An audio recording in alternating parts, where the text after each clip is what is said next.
तो Chinese market का influence रहता है पीसीबी पे भी अभी हाँ उनका रहता है, लेकिन अब काम पहले डिज़ाइनर का होता है, डिज़ाइन कर दिया, हाँ। उसके बाद हमारे पास आएगा, उसकी नेगेटिव पॉजिटिव निकलती है, नेगेटिव पॉजिटिव आने के बाद मटेरियल साइज़ के हिसाब से माल कट उसका मटेरियल कटता है, डिपेंड्स ऑन क्या कौन सा टाइप का मटेरियल है, वो मेटल है या ग्लास है, CM1 है, फेनोलिक है।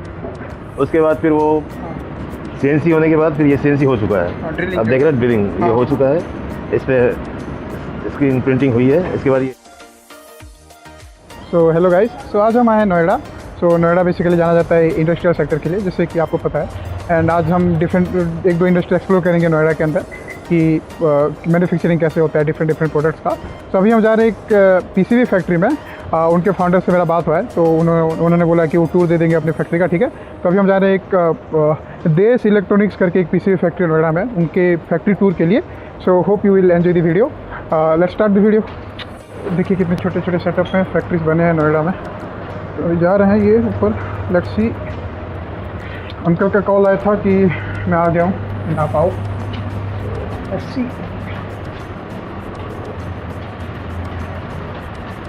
तो ये जो है PCB फैक्ट्री।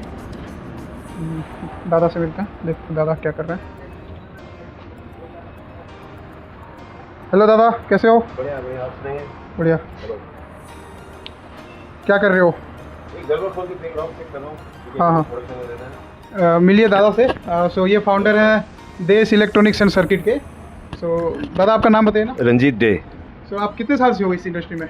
इसमें मैं हूँ 2015 से। ओके, तो आप बेसिकली कहाँ से बिलोंग करते हो? बेसिकली बॉर्न बॉटअप इलाहाबाद का हूँ मैं, इंजीनियरिंग में इलाहाबाद से कर रखी है। उसके बाद फिर जॉब किया मैंने, काफ़ी private job. Initially started with MTNL Mumbai, उसके बाद फिर BXL बैंगलोर, उसके बाद फिर दिल्ली आया, उसके बाद फिर काम शुरू किया। प्रोडक्ट लाइन था, SMTs वगैरह बनाता था, RO केसेस से, और इलेक्ट्रॉनिक्स कम्युनिकेशन। और अभी फिलहाल PCB डिजाइनिंग फैब्रिकेशन। तो आपने कैसे सोचा है PCB का मैन्युफैक्चरिंग? ये हमें लगा कि इसे कोर वैसे basically heart of the electronics product, तो इसके बिना कुछ होना नहीं है। तो इसमें काफ़ी प्रॉब्लम्स भी आती हैं काफ़ी, तो मैंने सोचा इस पर भी आजमाया जाए, तो इसी को बना रहा हूँ। तो ठीक है, सेटिस्फाइड हूँ, चल रहा है। तो कैसा चल रहा है अभी इंडस्ट्री? इंडस्ट्री तो बहुत अच्छा नहीं है, बहुत ही वोलेटाइल है, लेकिन अब स्टाफ है, 10-12 स्टाफ है, उनको तो चलाना ही पड़ेगा। इनपुट कॉस्ट बहुत बढ़ गई है, आउटपुट कॉस्ट बढ़ नहीं रहे हैं। उसके बाद फिर क्रेडिट 60 दिन, 90 दिन, 6 महीना। कुछ तो लोग ऐसे भी होते हैं जो पेमेंट ही नहीं करते, उनके पीछे भागते रहो, ऐसा ये भी आदत है। तो चाइनीज मार्केट का इन्फ्लुएंस रहता है PCB पे भी अभी? हाँ उनका रहता है, लेकिन अब गवर्नमेंट की पॉलिसीज़ का समझ में नहीं आता। उन्होंने एंटी डंपिंग लगा रखी है, 30% एंटी डंपिंग की, वहाँ से चाइना से यदि माल मंगवाते हो। और कुछ चीज़ों में है जो यहाँ पे नहीं बन रही है, उसमें नहीं है। लेकिन अब लोग क्या कर रहे हैं, PCB ना मंगवा के उस पर पूरी माउंटिंग करा के PCBA के फॉर्मेट में मंगवा रहे हैं, उसमें कोई ड्यूटी नहीं है। तो उसका असर पड़ा हुआ है। हाँ, असेंबल होके आ रहे हैं, तो उसमें नहीं है SKD फॉर्म, तो उसका असर पड़ा है कि यहाँ की प्रोडक्शन में प्रॉब्लम आई। आपका जो ये फैक्ट्री है करंट वाला, इसका क्या कैपेबिलिटीज़ है? आपकी कैपेबिलिटीज़? हम सिंगल साइड में बनाते हैं। सिंगल साइड में आपकी ग्लास हो गई, CM1 हो गया, FR1 हुआ। बेसिकली मेरा फोकस रहता है लाइटिंग पे, मेटल फोकस। असेंबली भी करवाते हो आप? असेंबली का हमारा नहीं है, हमारे फ्रेंड का है, वहाँ से उसके साथ टाई अप है हमारा, तो उसके वहाँ के थ्रू करवा रहे हैं। हम देख सकते हैं फैक्ट्री टूर अगर एक छोटा सा? अभी हाँ, अभी हाँ, मेरा तो देख ही सकते हैं। वैसे मैं एक डिजाइनर हूँ, मैंने आपको फर्स्ट काम पहले डिज़ाइनर का होता है, डिज़ाइन कर दिया, उसके बाद हमारे पास आएगा, उसकी नेगेटिव पॉजिटिव निकलती है, नेगेटिव पॉजिटिव आने के बाद मटेरियल साइज़ के हिसाब से माल उसका मटेरियल कटता है, डिपेंड्स ऑन क्या कौन सा टाइप का मटेरियल है, वो मेटल है या ग्लास है, CM1 है, फेनोलिक है। उसके बाद फिर वो ड्राइवर्स वगैरह के हैं, तो वो ड्रिलिंग के लिए जाएगा, CNC में जाएगा, वो स्टैकिंग होगी, स्टैकिंग करके CNC के बाद फिर वो चला जाएगा वहाँ पे प्रिंटिंग पे चला जाएगा। उसके बाद फिर वो आएगा एचिंग पे, एचिंग के बाद फिर वो क्लीनिंग होगी, ओके, वो फिर यहाँ पे चेकिंग पे आएगा। चेकिंग करने के बाद फिर दोबारा वो जाएगा मास्किंग के लिए, मास्किंग के बाद क्योर होगा, क्योर करने के बाद फिर हम उसको सिल्क प्रिंट करेंगे। टॉप बॉटम दोनों होता है, कभी कभी एक ही होता है।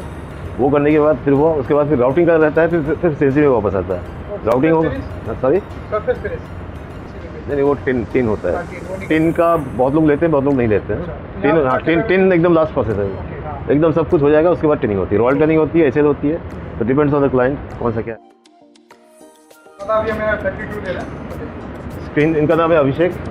ये बेसिकली यहाँ पे स्क्रीन प्रिंट करते हैं, सर्किट होती है, उसके बाद एचिंग पे जाता है, उसके बाद फिर आपका उसकी चेकिंग वगैरह होती है, शॉर्टिंग या ओपन है कि नहीं। उसके बाद ये ग्रीन कलर का है, देख लीजिए ना, इसे मास्किंग बोलते हैं। ये मास्किंग हो जाती है, अभी इस पर लीजेट कर रहा है, कंपोनेंट की लोकेशन जो है, हाँ वो लाइक दिस। हाँ, इसमें कहाँ कौन सा कंपोनेंट लगना है, इसका बॉम्ब बनता है, इसकी वैल्यू वगैरह वहाँ पर होती है।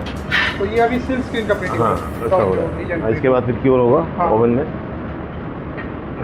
ये जैसे आपका फर्स्ट स्टेज जो हुआ आपका CNC होने के बाद फिर ये CNC हो चुका है। अब देख रहे हैं ड्रिलिंग ये हो चुका है, इस पर स्क्रीन प्रिंटिंग हुई है, इसके बाद ये एचिंग पे जाएगा।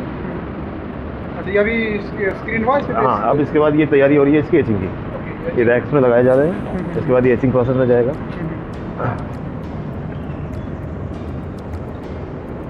ये बेसिकली आपका CNC मशीन है जो कि आपकी इसमें ड्रिलिंग एंड राउटिंग दोनों करती है। ड्रिलिंग है, राउटिंग हाँ, तो दोनों वाला हाँ कटिंग या मैकेनिकल प्रोफाइल वगैरह कुछ बनाना हो, सब कुछ करना है।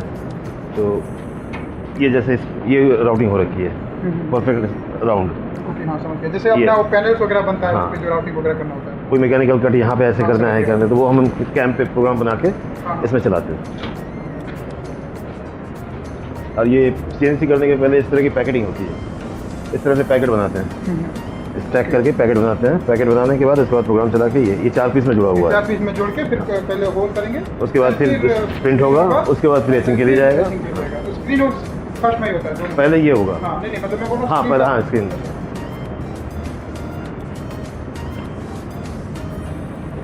इनका नाम ममता झा है, ये ड्रिलिंग करती हैं, गाइड होल लगाना पड़ता है CNC के लिए, वो करती हैं, प्लस चेकिंग वगैरह है। अभी ये कल की तैयारी कर रही हैं। ये एक आइटम तैयार हो गया है, ठीक है। जैसे ये सारे आपके कहाँ के क्लाइंट हैं? ये दिल्ली के क्लाइंट है, ये कलकत्ता का क्लाइंट है, ओरिएंट का पंखे का हो जाता है इसमें। इंडिया के बाहर से भी ऑर्डर? नहीं इंडिया के बाहर से नहीं, सारे इंडिया के। ये एक टाइप का वाईफाई का एंटीना का पीस है।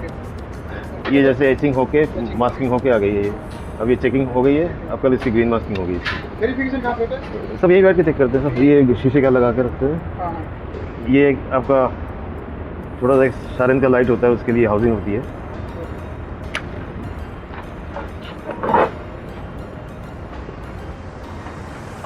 ये जो इंक है, इंक को हटाया जा रहा है, क्लीनिंग। क्लीनिंग हो रही है इसमें। उसके बाद फिर उससे मास्किंग होगी इसमें, वाइट मास्किंग होती है इसमें।